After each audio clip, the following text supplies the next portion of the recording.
नमस्कार, मी श्वेता. तुम्ही पाहताय न्यूज 18 लोकमत. या क्षणाची सर्वात मोठी बातमी आपण सकाळपासूनच पाहतोय. मुंबई लगतच्या विरारमध्ये खासगी रुग्णालयाच्या आयसीयूला भीषण आग लागली. यामध्ये 13 रुग्णांचा होरपळून मृत्यू झाला. विरार पश्चिमेकडील विजय वल्लभ रुग्णालयाच्या आयसीयूमध्ये पहाटे 3 वाजता भीषण आग लागली आणि ही आग इतकी भीषण होती की आयसीयू मधला स्टाफ हा 4 रुग्णांनाच बाहेर काढू शकला.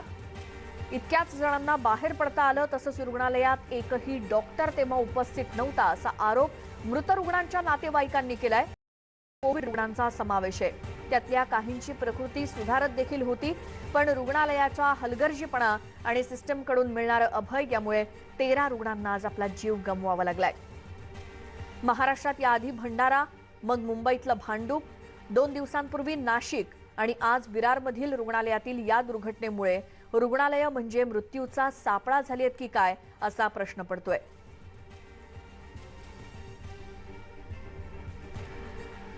या रुग्णांचे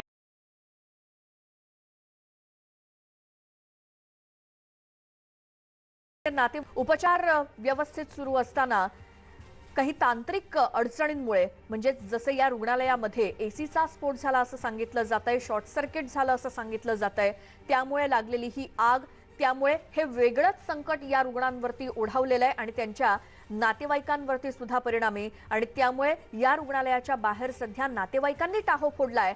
कारण आता जबाबदार धरायचं कोणाला, दोष कोणाला द्यायचा? आपले नातेवाईक तर ते गमावून बसलेले आहेत आणि यामध्ये रुग्णालय प्रशासनालाच पूर्णपणे जबाबदार धरलं जातंय. पहाटे ही घटना घडल्यानंतर आता संबंधित अधिकारी अगदी स्टाफ होता, मात्र रुग्णांचे नातेवाईक आरोप करतायत की ज्या वेळेला आग लागली तेव्हा कोणताही स्टाफ तिथे उपस्थित नव्हता.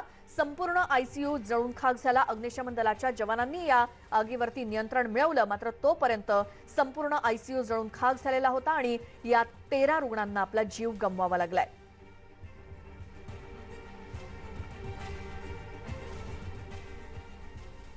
तर विरार पश्चिमेच्या याच विजय वल्लभ रुग्णालयाचे सीईओ दिलीप शहा यांनी काय प्रतिक्रिया दिली आहे ऐकूयात. अनफॉर्चुनेटली एक मेजर डिजास्टर, फायर डिजास्टर हमारे हॉस्पिटल में रात को 3 बजे के करीब हुआ. एसी में से सडन आग गिरा नीचे और पूरे एसी 2 मिनट के अंदर कंप्लीट.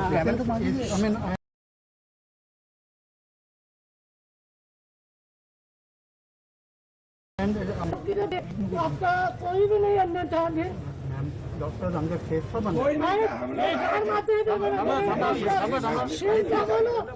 सर कितने पेशेंट सर कितने पेशेंट होते कितने पेशेंट अभी हम लोग जो भी क्रिटिकल पेशेंट है जो ऑक्सीजन पे थे, दूसरे क्रिटिकल पेशेंट हम लोग दूसरा हॉस्पिटल में अभी टोटल करके ट्रांसफर किया. वो पेशेंट की अभी किस तरह से हालत है? उनका अभी तक तो आईसीयू से 4 में थे, चल के बाहर आते वो आ गए.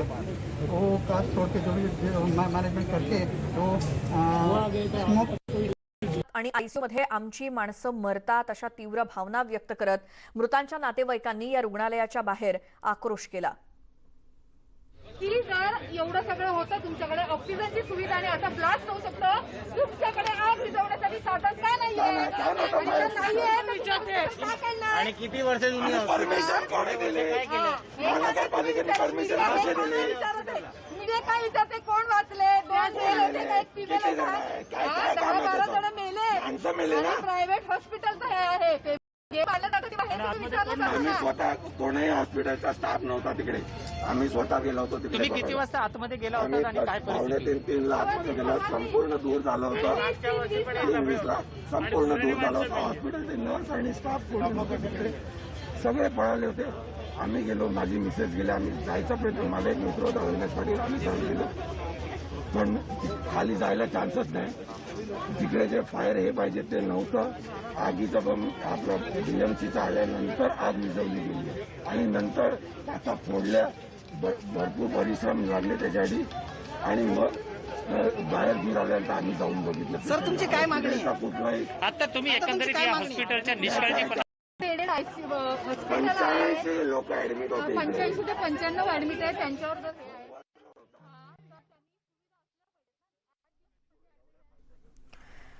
तर या काही मृत रुग्णांच्या नातेवाईकांच्या संतप्त प्रतिक्रिया आपण ऐकल्या.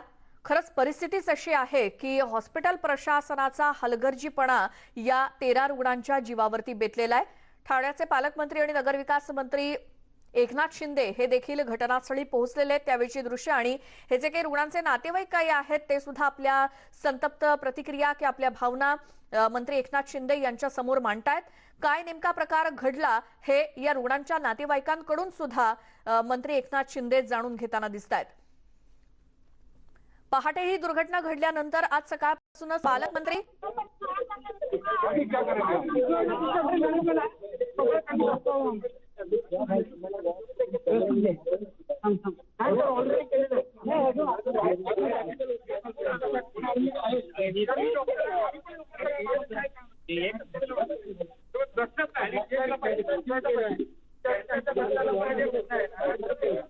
अरे यार काय नगरविकास मंत्री एकनाथ शिंदे हे त्या ठिकाणी पोहोचल्यानंतर हे जे काही संतापलेले नातेवाईक आहेत आपल्या हा सगळा प्रकार त्यांना सांगण्याचा प्रयत्न करतायत. अर्थात पालघर जिल्ह्याचे पालकमंत्री दादा भुसे सुद्धा पोहोचतायत काही वेळात तिथे. मात्र बाहेर ते जमलेले आहेत आणि तिथे अनेकांचे अश्रू अनावर झालेत. कारण 13 रुग्ण या आयसीयू मध्ये उपचार घेत असलेले एकाच वेळी दगावलेत. कारण दोष हा फक्त रुग्णालय प्रशासनाला दिला जातोय. कारण तिथे कोणत्याही प्रकारच्या सुविधा नव्हत्या. आग लागल्यानंतर नेमकी काय परिस्थिती निर्माण होईल त्यानंतरची एखाद्या हॉस्पिटलमध्ये जी व्यवस्था गरजेची आहे तशी तिथे कोणतीही नव्हती. तिथे स्टाफ देखील उपस्थित नव्हता असा गंभीर आरोप या रुग्णांच्या नातेवाईकांकडून होतोय.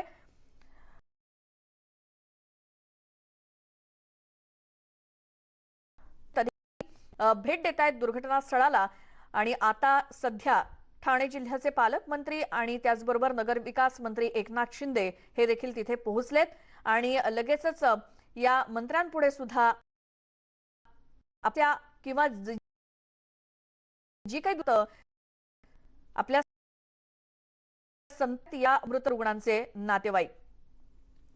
आता या दुर्घटनेमध्ये पंतप्रधान कार्यालयाकडून मदत जाहीर करण्यात आली आहे. विरार मधील आगी प्रकरणी मदत जाहीर करण्याची आत्ताची सगळे नातेवाईकात आलेली आहे. पंतप्रधान कार्यालयाकडून ही मदत जाहीर करण्यात आली आहे. कारण विरार पश्चिमेला असलेल्या विजय वल्लभ या हॉस्पिटलमधील आयसीयूला आग लागली आणि त्यामध्ये 13 रुग्णांनी आपले प्राण गमावलेले आहेत. मृतांच्या नातेवाईकांना 2 लाखांची मदत पंतप्रधान कार्यालयाकडून जाहीर करण्यात आल्याची आत्ताच्या क्षणाची सगळ्यात महत्त्वाची बातमी. मुख्यमंत्री चौकशी माहिती समोर येते. मृतांच्या नातेवाईकांना 2 लाखांची मदत जाहीर करण्यात आली आहे पंतप्रधान कार्यालयाकडून. रुग्णालयात एकूण 90 रुग्ण उपचार घेत होते. त्यापैकी 17 जण आयसीयू मध्ये होते. आग लागल्यानंतर स्टाफ आणि या 17 पैकी 4 रुग्ण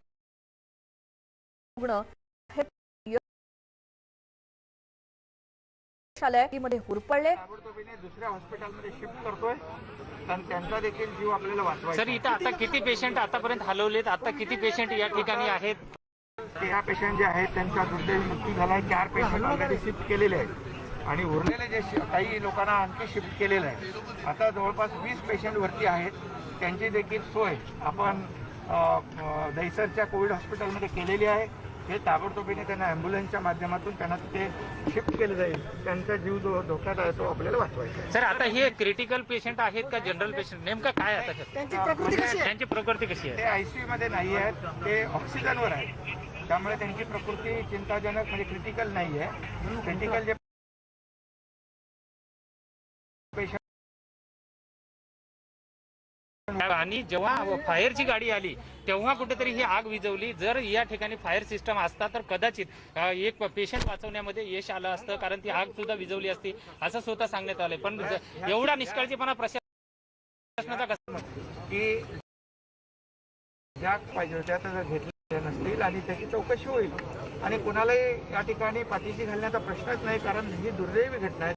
लोकांना माझी चर्चा झालेली आहे आणि त्यांनी देखील तशा प्रकारचे सूचना आदेश दिलेले आहेत आणि नक्की यामध्ये जे कोणी दोषी असतील, फक्त पहिलं आपल्याला जे आता पेशंट आहेत त्यांना शिफ्ट करणं, त्यांचा जीव वाचवणं, याला आपण प्राधान्य देतो. सर, आता जे हलवण्यात आलेले जे घटना आहेत, आता जे रुग्ण हलवले त्याच्यापैकी किती रुग्ण आहेत की जे रुग्ण आता त्यांची प्रकृती गंभीर आहे? 4 पेशंट होते, ते क्रिटिकल पेशंट होते, त्यांना आपण ताबडतोबीने शिफ्ट केलेलं आहे आणि जे उर्वरित पेशंट आहेत त्यांना देखील आता शिफ्टिंगचं काम चालू आहे. सर, भंडाऱ्यामध्ये जी घटना झाली त्यानंतर प्रशासन जागा का नाही झाला होता?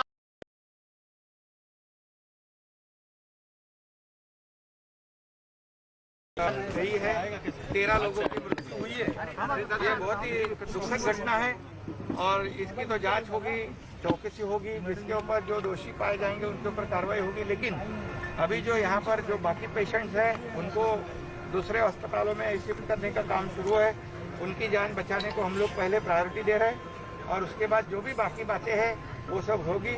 मुख्यमंत्री महोदय जी से मैंने अभी बात की है, उन्होंने भी वैसे स्पष्ट सूचना आदेश दिए हुए हैं कि किसी को भी बख्शा नहीं जाएगा जो भी इसमें दोषी पाया जाएगा। इक्विपमेंट नहीं थे, खाली एक नर्स यहाँ पे मौजूद थी, तो कहीं ना कहीं एक नेग्लिजेंस का भी सवाल उठता है। देखो, अभी वो तो इंक्वायरी में सब बातें सामने आ जाएगी और यहाँ पर 13 लोगों की मृत्यु हुई है। ये बहुत ही बड़ी दुर्घटना है और इसलिए सरकार की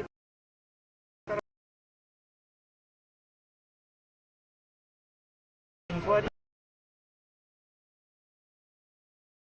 सर, ये घटना तो बढ़ती जा रही है। हम लोग अभी शिफ्ट कर रहे हैं, हम लोग इंतजाम किया है बेड का, अभी तुरंत हम लोग शिफ्ट कर रहे हैं। सर, महापालिका प्रशासन कधी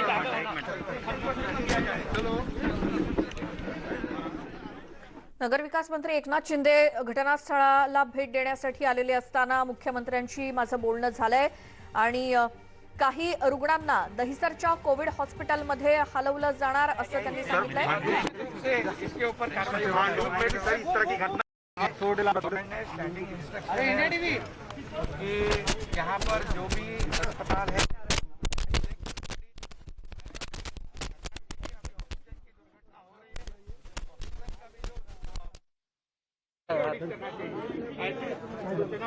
और आदेश मुख्यमंत्री महोदय जी ने सर, पहले से प्रिकॉशन क्यों नहीं लिए जाते? हमेशा ऐसी कोई दुर्घटना होती है उसके बाद सरकार देखती है कि एनओसी ऐसी बात नहीं है। अभी देखिए, ये तो कोरोना का संकट पूरे राज्य पे, देश पे, पूरे दुनिया में है और निश्चित रूप से ऐसा नहीं होना चाहिए था। दुर्भाग्यवश ये हुआ है, लेकिन इसमें अभी हमारे को यही प्रायोरिटी है, जो बाकी पेशेंट है उसका ध्यान रखना है। ₹1 का जो मदद करनी है हो जाएगी उनको, और जो अभी पेशेंट बाकी है उनकी पूरी तरह वहाँ पर ट्रीटमेंट करके उनको ठीक करना, ये प्रायोरिटी है हमारी। मंत्री एकनाथ शिंदे तिथे पोहोचले आणि त्यांनी दिलेल्या माहितीनुसार एकूण 70 रुग्ण होते, त्यापैकी 57 जणांना इतरत्र हलवण्यात आलेलं आहे। ऑक्सिजनवरचे जे 20 रुग्ण आहेत त्यांना देखील दहिसरच्या कोविड सेंटरमध्ये हलवलं जाईल असं एकनाथ शिंदेंनी म्हटलंय।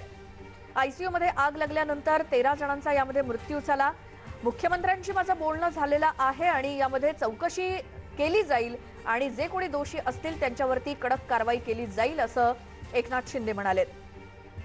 या हॉस्पिटलमधल्या एकूण 70 पेशंट्स पैकी 57 जणांना वेगळ्या ठिकाणी हलवण्यात आलंय आणि 20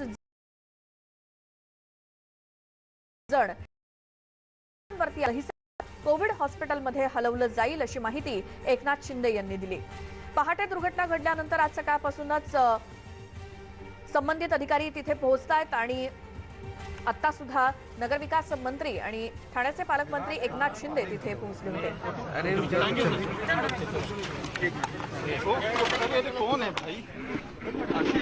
मुख्यमंत्र्यांनी या प्रकरणाच्या चौकशीत दोषी असतील असं एकनाथ शिंदेंनी म्हटलंय।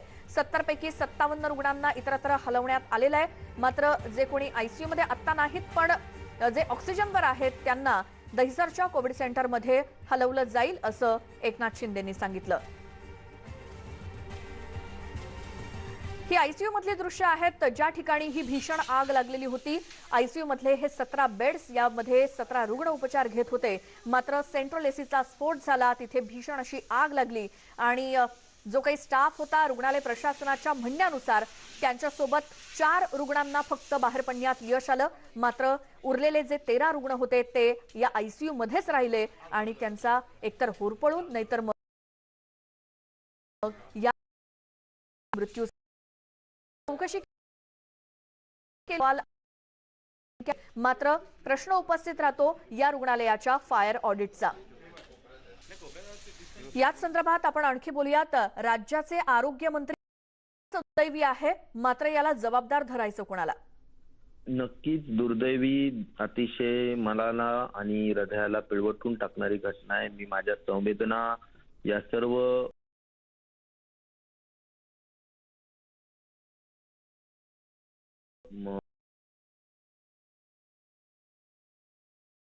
ही घटना जी काही घडलेली आहे ती प्राथमिक दृष्टिकोनातून हेच कळतंय की एसी मध्ये नॉन सर्किट मध्ये त्याला शॉर्ट सर्किट होऊन एसी मध्ये स्फोट झाला आणि त्यातून धूर होऊन नंतर ह्या आयसीयू मध्ये आग लागली, अशी ही घटना आहे। जे दरवाजाच्या जवळ असलेले जे 4 रुग्ण आहेत ते वाचू शकले, त्यांना वाचवण्यात यश मिळालं। बाकी 13 रुग्णांना मात्र आयसीयू मध्ये हलता म्हणजे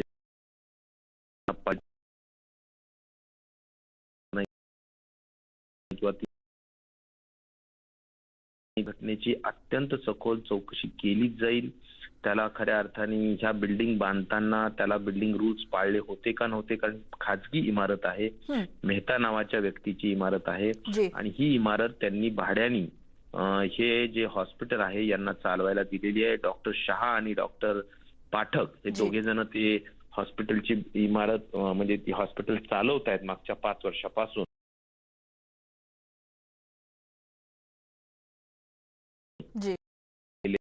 जे रूल्स आहेत ते पाळल्या गेलेत का, त्या सगळ्यांच्याच गोष्टींची चौकशी करूया आणि निश्चित प्रकारे दोषींवर कारवाई करू आणि जे काही मृत्यू झालेले लोक आहेत त्यांच्या परिवाराला सुद्धा माननीय मुख्यमंत्री महोदयांकडून आर्थिक मदत दिलीच जाईल, कारण ते धोरणाप्रमाणे माननीय मुख्यमंत्री नेहमीच देतात।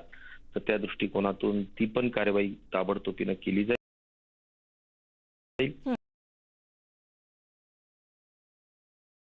कुठले आहेत म्हणजे बिल्डिंग रूल्स आहेत, दवाखान्यांच्या संदर्भात असेल तर तेही दवाखाना मंजूर करताना जे रूल्स आहेत त्याची स्ट्रिक्ट अंमलबजावणी इम्प्लिमेंटेशन हा जो भाग आहे तो कदाचित कुठे जर लॅकुना असेल तर त्याला आता अधिक लक्ष देऊन करावं लागेल आणि त्याच्या बाबतीत अतिशय कठोर कारवाई करावी लागेल अनेक लोकांवर। त्यानंतरच मला वाटतं याचा जरा अधिक इम्पॅक्ट होऊ शकेल आणि हे केले उच्चस्तरीय नेमण्यात येईल आणि ह्याची चौकशी 8 दिवसाच्या आतमध्ये करून दोषींवर कारवाई केली जाईल, हा मी 100% शासनाच्या वतीनं या ठिकाणी विश्वास देऊ इच्छितो। माझं तिथल्या दोन्ही स्थानिक लोकप्रतिनिधी ठाकूर परिवाराचे जे आहेत क्षितिज आणि ते त्यांच्याशी दोघांशी बोलणं झालंय आणि कमिशनर आणि कलेक्टरांशी पण बोलणं झालंय। आता परिस्थिती पूर्ण नियंत्रणात आहे आणि जे शिफ्ट झालेले त्यांच्यावर उपचार करण्यात येत आहेत। बाकीचे जे इतर फ्लोअरवरचे पेशंट्स आहेत त्यांना कुठेही बाधा नाही किंवा त्यांच्या ट्रीटमेंटमध्ये कुठेही अडचण नाहीये, त्यामुळे आता सध्याची परिस्थिती सगळी कंट्रोल खाली आहे। आम्ही लक्ष ठेवून आहोत। तिथे पालकमंत्री भुसे पोहोचलेले आहेत, एकनाथ शिंदे पोहोचलेले आहेत आणि जितेंद्र आव्हाड पोहोचत आहेत 2 मिनिटात आणि आमची जी प्राईम मिनिस्टरची व्हीसी आहे नरेंद्र मोदीजींबरोबर 10 वाजता त्यामध्ये मी आणि माननीय मुख्यमंत्री गृहमंत्री आम्ही सगळेजण त्या ठिकाणी आहोत आणि त्यामुळे या सगळ्या परिस्थितीवर आम्ही नियंत्रण ठेवून आहोत, एवढंच मी या निमित्ताने सांगेन। जी राजेश टोपेजी खूप धन्यवाद, तुम्ही न्यूज 18 लोक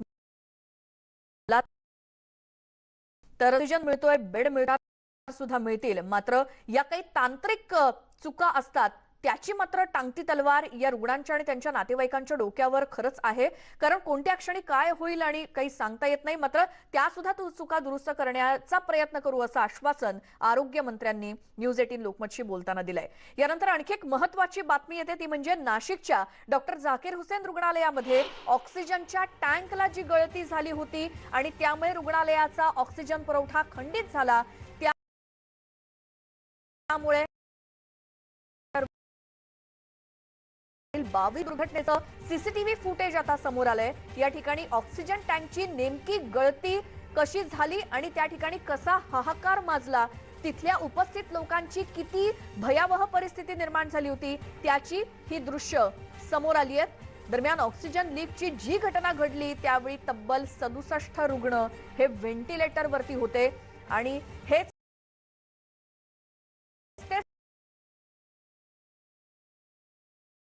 संपूर्ण झाकीर हुसेन रुग्णालयाला ऑक्सिजनचा पुरवठा केला जात होता. याच टँकला गळती लागली आणि अचानक मोठ्या फोर्सने हा ऑक्सिजन बाहेर पडायला सुरुवात झाली. ही गळती झाली. थेट जाऊयात आमचे नाशिक मधून प्रतिनिधी प्रशांत बाग आपल्या सोबत आहेत. प्रशांत, हे सीसीटीव्ही फुटेज समोर आल्यानंतर नेमकं कळतंय की त्यावेळी काय झालं होतं, काय आणखी सांगाल? त्याची नक्कीच 32 मिनिटांचा थरार जो आहे तो थरार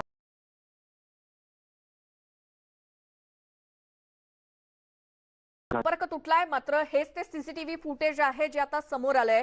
2 दिवसापूर्वी नाशिकमध्येच डॉक्टर झाकीर हुसेन रुग्णालयाला ऑक्सिजन पुरवठा करणारी ही ऑक्सिजनची टँक, मात्र याच टँकला कशी गळती लागली आणि त्यावेळी ही घटना सीसीटीव्ही मध्ये कैद झाली आहे.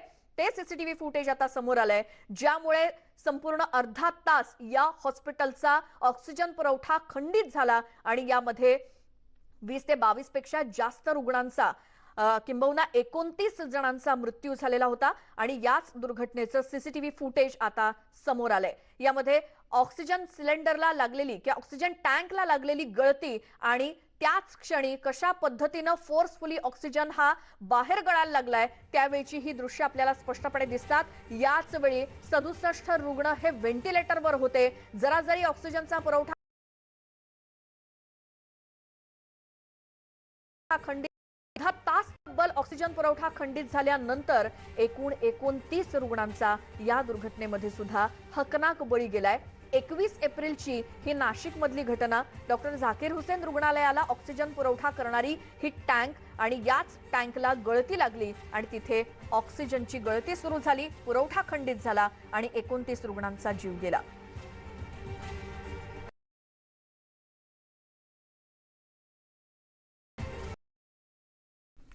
ब्रेकनंतर स्वागत आणि एक मोठी बातमी. दिल्लीतील सर गंगाराम रुग्णालयामध्ये गेल्या 24 तासात 25 रुग्णांचा मृत्यू झालाय. बहुतांश मृत्यू ऑक्सिजन अभावी झाल्याचं रुग्णालयातून सांगण्यात आलंय.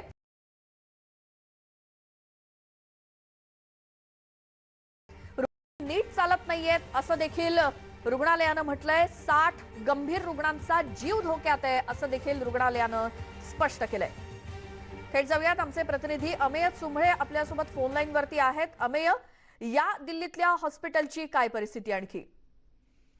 श्वेता, हे जे सर गंगाराम हॉस्पिटल ज्याला दिल्लीवाले SGRH म्हणून ओळखतात, ते दिल्लीतल्या सर्वात मोठ्या आणि प्रतिष्ठित खासगी हॉस्पिटल्स पैकी एक आहे. तिथे म्हणजे कोरोना म्हणायचे की गंगाराम मध्ये आपल्या माणसाला ऍडमिट केलं म्हणजे तो आता बरा होऊनच येणार, पण ह्या इतक्या मोठ्या रुग्णालयामध्ये ऑक्सिजनचा तीव्र तुटवडा निर्माण झाला आहे. पुरेल म्हणजे अर्धा तास पुरेल इतकाच ऑक्सिजनचा साठा तिथे शिल्लक आहे. आणि हॉस्पिटलनी काढलेल्या अधिकृत स्टेटमेंटमध्ये, निवेदनामध्ये त्यांनी हे म्हटलेलं आहे की गेल्या 24 जे गंभीर रुग्ण होते त्यापैकी 25 गंभीर रुग्णांचा मृत्यू झालेला आहे आणि हे बहुतांश मृत्यू हे ऑक्सिजन अभावी झाल्याचं कळतंय. आणि ह्याच्यामध्ये आणखी वाईट आणि आणखी धोक्याची बातमी अशी आहे की ह्याच्यामध्ये एकूण 500 रुग्णांवर उपचार सुरू आहेत. हे सर्व कोविड रुग्ण आहेत आणि त्यापैकी 60 रुग्ण हे गंभीर आहेत आणि त्या सगळ्यांचा जीव हा धोक्यात आहे, हे या रुग्णालयानेच काढलेल्या स्टेटमेंटमध्ये म्हटलेलं आहे. आणि अजूनही या SGRH हॉस्पिटलला ऑक्सिजनचा पुरवठा कधी होणार, किती वाजता होणार हे अजून सरकारकडून सांगण्यात आलेलं नाहीये. त्याच्यामुळे आता या 60 रुग्णांचं काय होतं, कारण ह्याच्यामध्ये श्वेता टेक्निकॅलिटी अशी असते की एका सामान्यांना असं वाटू शकतं की काय ऑक्सिजन लावला की झालं, पण असं होत नाही. ऑक्सिजनवर जे रुग्ण असतात किंवा जे व्हेंटिलेटरवर पण जे रुग्ण असतात त्या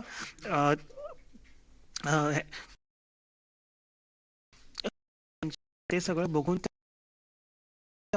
जे सिरियस पेशंट असतात त्यांना खूप जास्त ऑक्सिजन लागतो. आणि ह्याचं एक जे सर्वात महत्वाचं कारण असं आहे की हा जो कोरोनाचा विषाणू आहे तो अनेक रुग्णांच्या फुफ्फुसावर हल्ला करतो आणि त्याच्यामुळे फुफ्फुसाची आपण जो श्वास घेतो त्याच्यातनं ऑक्सिजन सेपरेट करण्याची, ऑक्सिजन वेगळा करून तो रक्तामध्ये जो पुरवला जातो ते करण्याची जी क्षमता आहे ती फुफ्फुसांची कमी होते आणि त्याच्यामुळे तुम्हाला जो आहे तो बाहेरून ऑक्सिजन लावायला लागतो. आणि अशा परिस्थिती म्हणजे या सगळ्या रुग्णांचं होतं काय की कोरोना विषाणू त्यांचे लंग्स वीक झालेले असतात आणि बाहेरून ऑक्सिजन मिळत नाही आणि ह्याच्यामुळे ही खूप जास्त परिस्थिती आहे. आणि आता तर ही बातमी फक्त HGRH बद्दल आली आहे, पण ही स्थिती जी आहे ती दिल्ली, हरियाणा, पंजाब आणि बंगलोर मधल्या अनेक रुग्णालयांची ही स्थिती आहे. बरोबर. अमया, धन्यवाद तुम्ही दिलेल्या माहितीसाठी. 24 तासात 25 कोविड रुग्णांचा मृत्यू होतो दिल्लीतल्या एका रुग्णालयामध्ये, तसं स्टेटमेंटच या रुग्णालयानं जारी केलेलं आहे. मात्र ऑक्सिजन अभावी मृत्यू झाल्याचा दावा किंवा हे कारण सांगण्यात आलेलं आहे. त्यामुळे ऑक्सिजनचा तीव्र तुटवडा आणि होणारे मृत्यू अशी परिस्थिती सध्या राज्यच काय तर दिल्लीमध्ये सुद्धा. आता राज्यात कोरोनाच्या पार्श्वभूमीवर कालपासून पुन्हा एकदा कडक लॉकडाऊनला सुरुवात झाली आणि यावेळी आंतरजिल्हा प्रवास महत्त्वाच्या कारणांसाठीच असणार असल्याचे नियम लागू करण्यात आलेत. त्यासाठी आता गेल्या वर्षीप्रमाणे ई पासची सुविधा पुन्हा सुरू करण्यात आली आहे. फक्त अत्यावश्यक सेवेच्या कारणास्तवच आंतरजिल्हा आणि आंतरराज्य प्रवास करणाऱ्यांना ई पास मिळणार आहे. ई पास शिवाय कुणालाही प्रवास करता फक्त या मुभा देणार आहे. दरम्यान ज्यांना ऑनलाईन फॉर्म भरता येत नसेल त्यांना जवळच्या पोलीस स्थानकात जाऊन फॉर्म भरता येणार आहे. ऑनलाईन फॉर्म भरण्यासाठी एक सुद्धा देण्यात आलेलं आहे.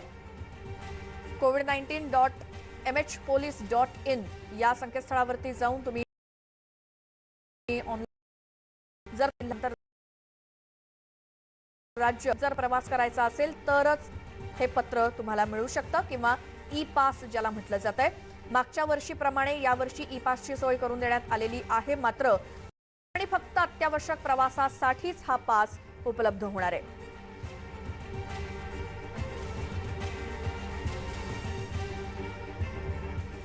आणखी एक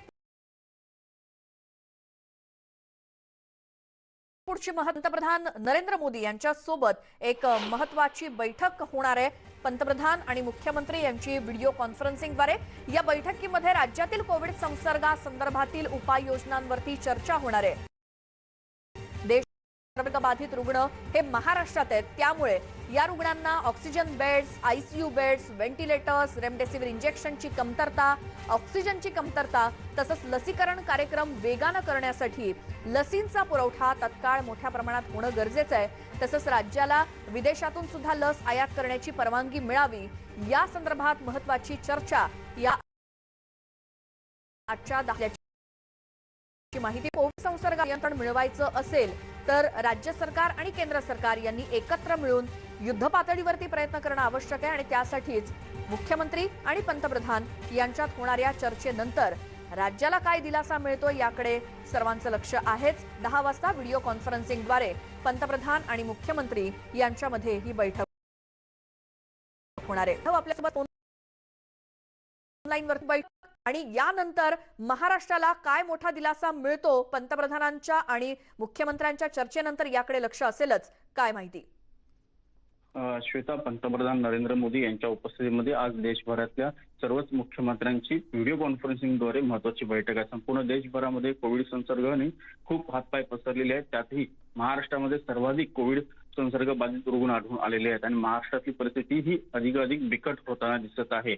ऑक्सिजन बेडची कमतरता आहे, व्हेंटिलेटरची कमतरता आहे, त्याचबरोबर ऑक्सिजनची कमतरता आहे, रेमडेसिवीर इंजेक्शनची राज्य सरकार आणि केंद्र सरकार यांनी एकत्रितरित्या प्रयत्न करायला हवं, युद्ध पातळीवरती प्रयत्न करायला हवेत, जेणेकरून या सर्व संकटातून बाहेर यायला हवं. मुख्यमंत्री उद्धव ठाकरे आज सकाळी 10 वाजता पंतप्रधान नरेंद्र मोदी यांच्याशी व्हिडिओ कॉन्फरन्सिंगद्वारे चर्चा करणार आहेत. या चर्चेच्या वेळेला राज्याचे आरोग्य मंत्री राजेश टोपे, त्याचबरोबर गृहमंत्री हे देखील उपस्थित असणार आहेत. एकूणच राज्याचा एकूण टास्क फोर्सचे प्रमुख जे ते देखील या बैठकीला उपस्थित असणार आहे. एकूणच राज्याच्या परिस्थितीचा अहवाल जो आहे तो पंतप्रधानांना दिला जाईल. त्याचबरोबर काय काय उपाययोजना कराव्या लागतील आणि केंद्राकडनं काय काय अत्यावश्यक मदत आहे त्याची देखील माहिती दिली जाईल. सर्वात जी मदत आता आवश्यक आहे ती म्हणजे रेमडेसिवीर इंजेक्शनची आणि ऑक्सिजन पुरवठ्याची. राज्यातल्या मोठ्या शहरांमध्ये मोठ्या प्रमाणात ऑक्सिजनची कमतरता जी आहे ती सातत्याने भासते आहे. त्यामुळे रुग्ण देखील दगावल्याची जी संख्या आहे ती देखील वाढत आहे. त्यामुळे ऑक्सिजनचा पुरवठा हा तात्काळ व्हायला पाहिजे. त्यासाठी ग्रीन कॉरिडॉर, मग तो रेल्वे मार्गाने असो किंवा अन्य मार्गाने असो, हा तात्काळ करायला हवा आणि तात्काळ राज्यामध्ये ऑक्सिजनचा पुरवठा मोठ्या प्रमाणात व्हायला पाहिजे.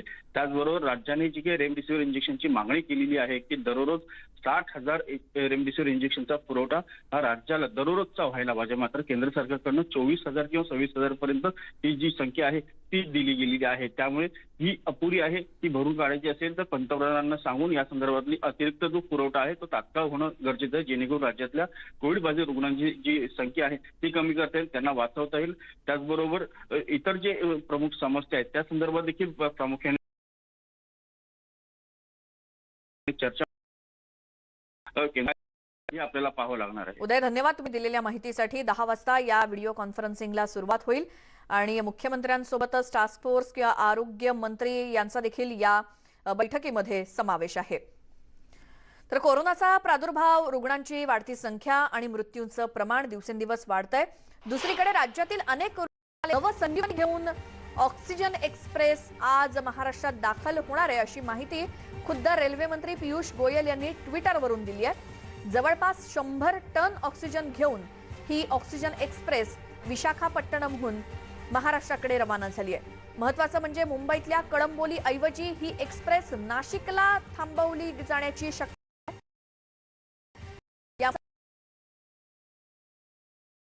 कालावधीवर पोहोचवण्याचा प्रयत्न असणार आहे. नाशिकमध्ये सुद्धा प्रचंड तुटवडा ऑक्सिजनचा सध्याच्या घडीला आहेच. त्यामुळे मुंबईमध्ये ही ऑक्सिजन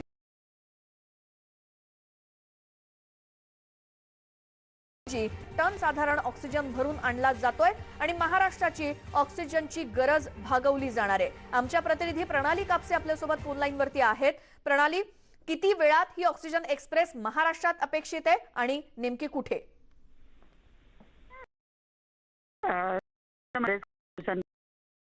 पूर्वी मुंबईला निघालेली होती 7 टँकर ज्यांची capacity 16 ton oxygen, liquid oxygen वाहून आणण्याची आहे.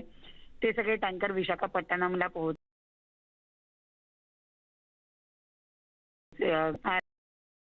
रात्री आहे ते महाराष्ट्राच्या दिशेनं रवाना झालेले आहे. त्यानंतर आता ते महाराष्ट्रात सुरुवातीप्रमाणे कळंबोली स्थानकात न उतरता ते नाशिकला थांबवले जाण्याची शक्यता आहे. याचं कारण असं दिलं जात आहे की ही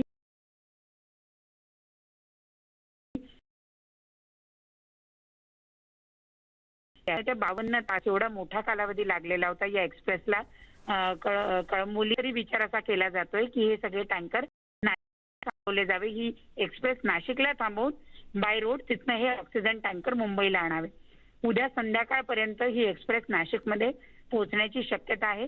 त्यामुळे विशाखापट्टणम वरून जो लिक्विड ऑक्सिजन महाराष्ट्राला मिळणार आहे तो उद्या संध्याकाळपर्यंत नाशिक स्थानकामध्ये दाखल होण्याची शक्यता वर्तवली जाते.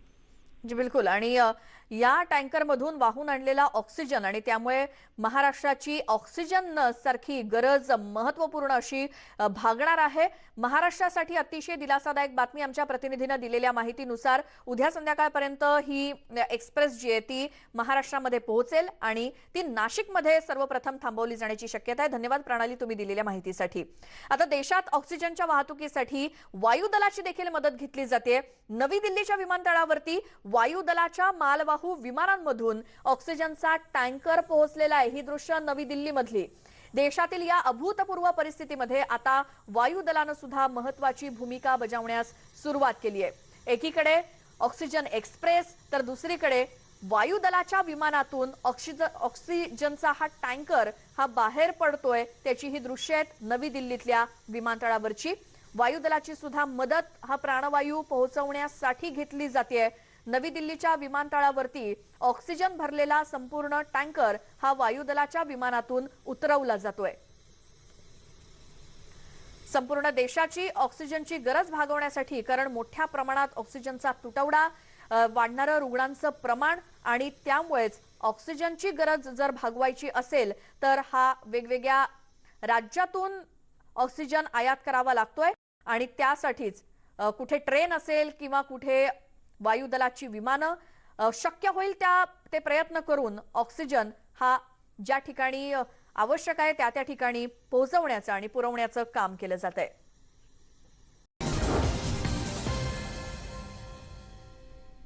ब्रेकनंतर बुलेटिनमध्ये तुमचं स्वागत आणि एक मोठी बातमी. रिलायन्स कडून करणार आहे आणि त्यांच्या नातेवाईकांचं लसीकरण केलं जाणार आहे. 1 मे पासून ही लसीकरण मोहीम रिलायन्स कडून राबवली जाणार आहे. रिलायन्सच्या कर्मचाऱ्यांसाठी हा खास उपक्रम असणार आहे.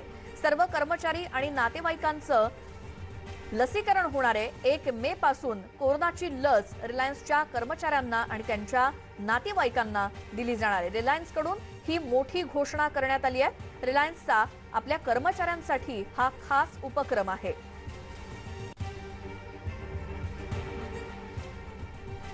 पुढची बातमी. मराठी नववर्षात येणारी वारकरी संप्रदायातली पहिली एकादशी निमित्त पंढरपूरच्या विठ्ठल रुक्मिणी मातेच्या गाभाऱ्याला आज आकर्षक अशी द्राक्षांची आरास करण्यात आली आहे. त्यामुळे गाभाऱ्याला मनमोहक असं द्राक्षवेलीचं स्वरूप प्राप्त झालंय.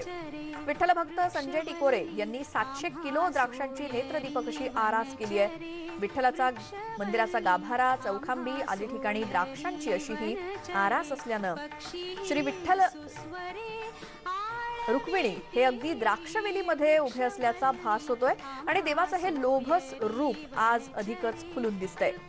या महिन्यात गावोगावी यात्रा आणि जत्रा भरत असतात. यंदा कोरोनाचं संकट असल्यामुळे सगळ्याच यात्रा जत्रा रद्द झालेल्या आहेत.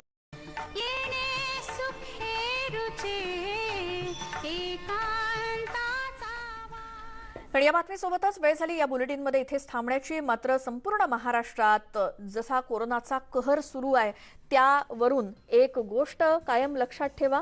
मास्क घाला आणि सुरक्षित राहायचं आवाहन आम्ही वारंवार आमच्या प्रेक्षकांना करतोय. आणि यासोबतच इथेच थांबतोय. नमस्कार.